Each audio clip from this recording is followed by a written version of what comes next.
Hello, students of class 11 Commerce, MKPS. Good morning and welcome to Panda Sir's virtual class on statistics. Today we are going to start your second paper, that is statistics for economics. And before starting and before knowing about what is statistics and what are different statistical tools which we are going to learn and use, we must be knowing that what is the relationship between the subject statistics and the subject economics. Why the student of economics must be acquainted with the knowledge of statistics. So we have already discussed in the introduction chapter of microeconomics that what is economics, and today we are going to establish a relationship, in fact a very strong relationship between both the subject, that is economics and statistics. And the knowledge of statistics, the knowledge of how to use different statistical tools is very, very important when we are studying economics, because in economics what exactly we study? We study about the different economic problems, and when it comes to economic problems, it is not crystal clear in a singular sentence that this is the problem and this is the solution. We cannot do like that. In order to study an economic problem, we have to collect a lot of data, and those data we need to analyze in a proper systematic method to come into a conclusion. After that only we can devise some policy to tackle that particular economic problem. Hence, collecting data, analyzing data, it comes under the purview of statistics, not economics. Hence, the knowledge of statistics is very, very essential for the study of economics. So, in this introduction chapter, first we will know a little basics about economics. Then only we can establish a strong relationship between statistics and economics. And in our later chapters, we will be learning what is statistics and how to use different statistical methods. So, I am starting the very first chapter of statistics for economics, that is the introduction chapter.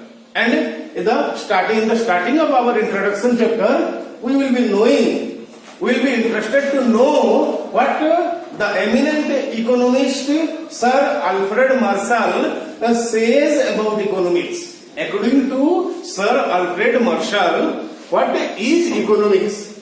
So what he says, you can read his definition, that economics is the social science which studies human behavior, and a human being demonstrates thousands of different behavior. Some behavior are emotional in nature, some behavior are personal in nature. But we are not going to, or economics doesn't study all sort of behaviors of human being. What type of behavior? A relationship between ants and scarce means. This line is more important. Ants and scarce means. From here we can conclude that about which human behavior here Marshall is saying? Marshall is saying about our behavior related to economics. That means our economic behavior. So when it comes to economics, we have basic problems. What? Ants. Ants means the goal, the satisfaction, and means the resources. For example, if chocolate is the end, then 5 rupees currency note is the means. With the help of a 5 rupees currency note, we can purchase a chocolate and consume it and get a satisfaction. So chocolate is the end, or consumption of chocolate is the end, and earning a 5 rupees note is the means or resources. So here Sir Alfred Marshall speaks about the economic problem and how to deal with. So unless we have economic problem, we don't need to study statistics. We have many economic problems. We have already discussed. Today also we are going to discuss the most important economic problem in the that a human being face, that is scarce means and unlimited wants or ends, which have alternative uses. What has alternative uses? The means have alternative uses. So, when we make a critical analysis of the definition of Sir Alfred Marshall, what we find is that two things: human wants or the end, and resources the means.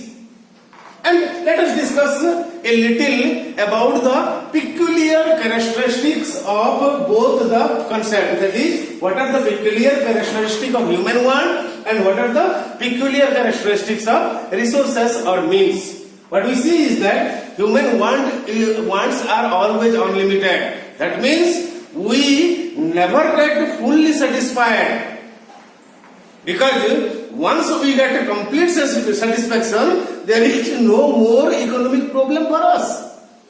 And that rarely happens. In case of some saints, sadhu mahatma, it may happen. But in general, when we study economics, our consumer is not any sadhu or mahatma who can get complete satisfaction with nothing material. Being normal human being, we have always unlimited human wants, and these wants cannot be provided by any genie or God. We have to thrive for that, we have to make effort for that, we have to earn resources in order to satisfy our unlimited wants. So, in one hand, when human wants are unlimited and human wants can be satisfied with the help of resources, what are the characteristics of resources? Resources or means are always limited. We don't have unlimited means at our disposal. Had we would not have any economic problem.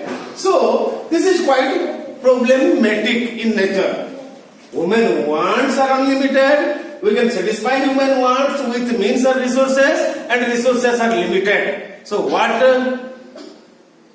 I have a want worth 1,000 rupees, but I have means or resources worth 100 rupees only.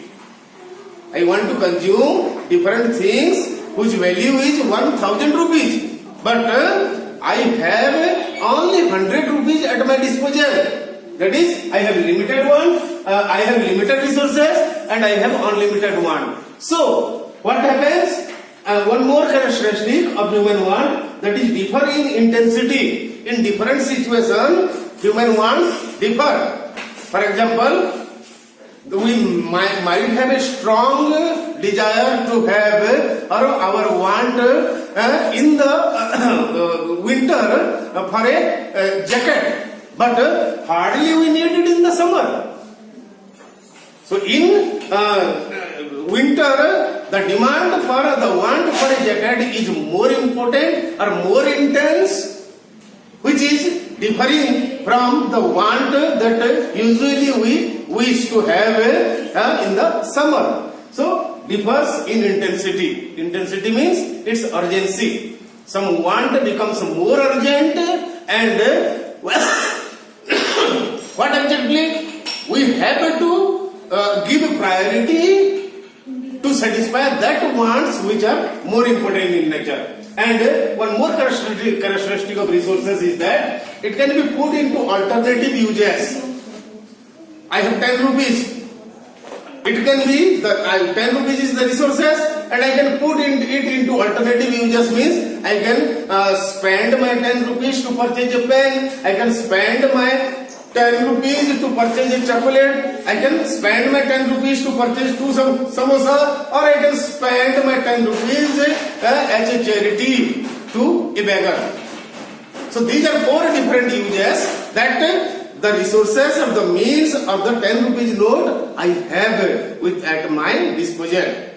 So resources can be put into alternative uses. So when we analyze these peculiar characteristics of human want and resources, we conclude that when our want is unlimited and resources to satisfy them are limited, then we have to make a choice. Here comes the problem of choice. And whenever we have to make a choice, obviously it's a problem. And the problem of choice is nothing but the economic problem that we are going to study. We have economic problem, that's why we have to make a choice. And when we have to make a choice, we would like to know about many different things. That is the definition. So here in the definition one more thing comes, that our resources are scarce. See students, the word scarcity in general term and the word scarcity in strictly economics are two different things. If we try to say it in Hindi, then of course scarcity means कमी. कुछ चीज कम अगर है तो हम बोलेंगे वो scarce है. जैसे दुनिया में लोहा बहुत ज्यादा मिलता है, आयरन, उसका स्केर्सिटी नहीं है. दुनिया में हीरे जवाहरात और सोना बहुत कम मिलता है, means it is scarce in nature. But economics में जब हम स्केर्सिटी बोलते हैं उसका मीनिंग कुछ अलग हो जाता है. How? Scarcity in economics means less in supply in relations to demand. यह डिमांड एक वर्ड जुड़ जाता है. फॉर एग्जाम्पल, इस कमरे में कोई सड़ा हुआ अंडा नहीं है, तो इकोनॉमिक्स में हम ये नहीं बोल सकते हैं कि देयर इज स्कैर्सिटी ऑफ सड़ा हुआ अंडा इन दिस कमरा. क्यों? क्योंकि उसका डिमांड भी नहीं है. तो डिमांड जितना है उससे अगर कम है तो हम उस चीज को स्केर्स बोलेंगे इकोनॉमिक्स में. So that is the exact meaning of scarcity in economics. Then come to the second point, meaning of economic problem. We have already discussed that making a choice is nothing but the economic problem. And next one more basic term we need to understand is economic activities. We know cultural activities. In our school, we celebrate many cultural activities. So, what is economic activities? Here are some examples like the production, consumption, distribution. These are some of the economic activities what we get involved with.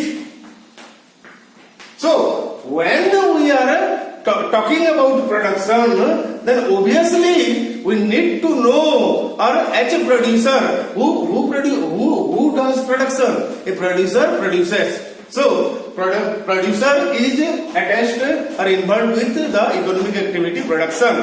So before making production, the producer would be interested to know many things, like what to produce, how to produce, for whom to produce, what should be the cost, how to arrange the raw materials, what should be the technology, whether it is labor intensive or capital intensive.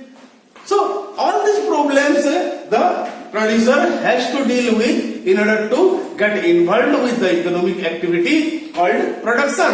The same with consumption. Who consumes? We consumer consumes. Consumption is not a destruction of utility. It is deriving satisfaction from utility is consumption.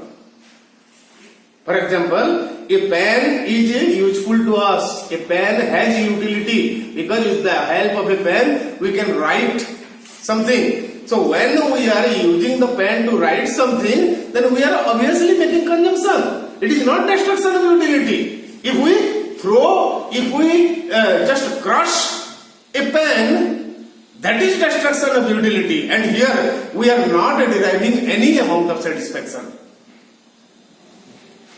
So, when a consumer consumes, obviously he would be interested to know how much he is spending for that consumption and what amount of satisfaction that particular consumption is going to give him.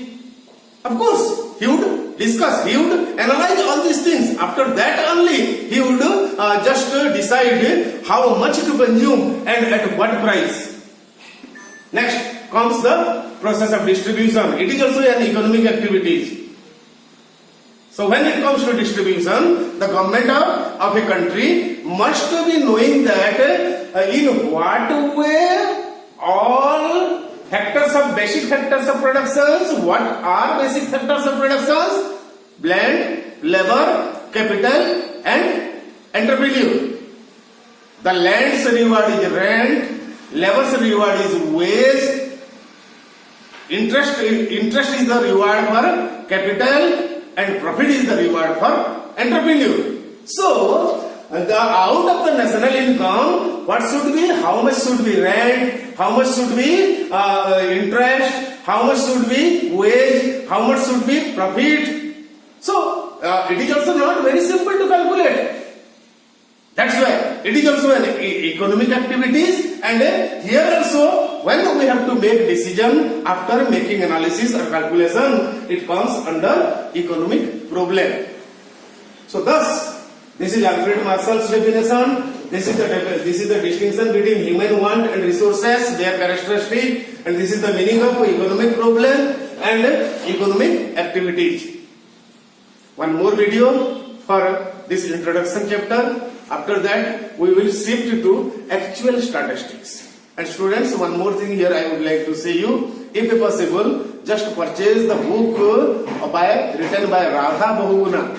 Both your books, Micro and Statistics. That is a very nice book, very good book, and of course, you won't repent when you buy those books. Even if you have books from NCERT, please try to have a Radha Bahuguna's book.